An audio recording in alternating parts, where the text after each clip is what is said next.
Hello అండి, ఇవాళ మనం ఎంతో ఈజీగా ఎంతో రుచిగా ఉండే ములక్కాయ టొమాటో కర్రీ చేసుకుందాం. ఫస్ట్ మనం ఏం చేయాలంటే ఒక గిన్నెలో వాటర్ బాయిల్ చేసుకొని అందులో ములక్కాయ ముక్కలు 2-3 మినిట్స్ బాయిల్ చేసుకొని స్టవ్ ఆఫ్ చేయాలి. 2-3 మినిట్స్ అయిన ఎందుకు అంటున్నానంటే ఇక్కడ హాఫ్ కుక్ అయ్యాక ఇంకో సగం హాఫ్ మనం కర్రీలో వేసిన తర్వాత కుక్ చేస్తే ఆ ములక్కాయ ముక్కలు తినేటప్పుడు చాలా రుచిగా ఉంటాయి. ఇప్పుడు మనం ప్యాన్ పెట్టుకొని అందులో ఆ ప్యాన్ హీట్ అయ్యాక ఆయిల్ వేసుకొని ఆవాలు, జీలకర్ర, ఎండుమిర్చి, కరివేపాకు, ఇంగువ ఇవన్నీ వేసుకొని చిట్పట్లాడనివ్వాలి. ఆ తర్వాత ఆనియన్, మిర్చి వేసుకొని బాగా తిప్పాలి.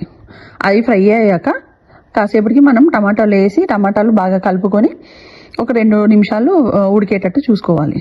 ఆ ఉడికిన టమాటాలో ఇప్పుడు మనం కారం, పసుపు, ఉప్పు వేసుకొని బాగా తిప్పి మూత పెట్టేసి ఇంకొంతసేపు ఉడకనివ్వాలి.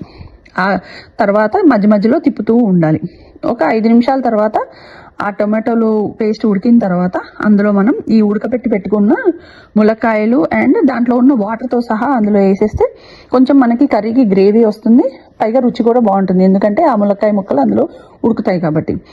సో ఇప్పుడు మనం అంతా కలుపుకొని ఇంకాసేపు అది బాగా కుక్ అయ్యే వరకు స్టవ్ మీడియంలో పెట్టుకొని ఒక 5 మినిట్స్ అలా చూసుకోండి మీకు ఎలా అవుతే అప్పుడు. ఎట్లా అంటే కన్సిస్టెన్సీ అది కుక్ అయ్యేలాగా ఆయిల్ బయటకు వచ్చే వరకు తిప్పుతూ ఉండాలి మధ్య మధ్యలో.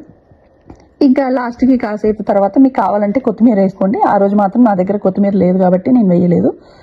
తర్వాత ఎంతో ఈజీగా అండ్ టేస్టీగా ఉండే టమాటా ములక్కాయ curry ready. Thank you for watching.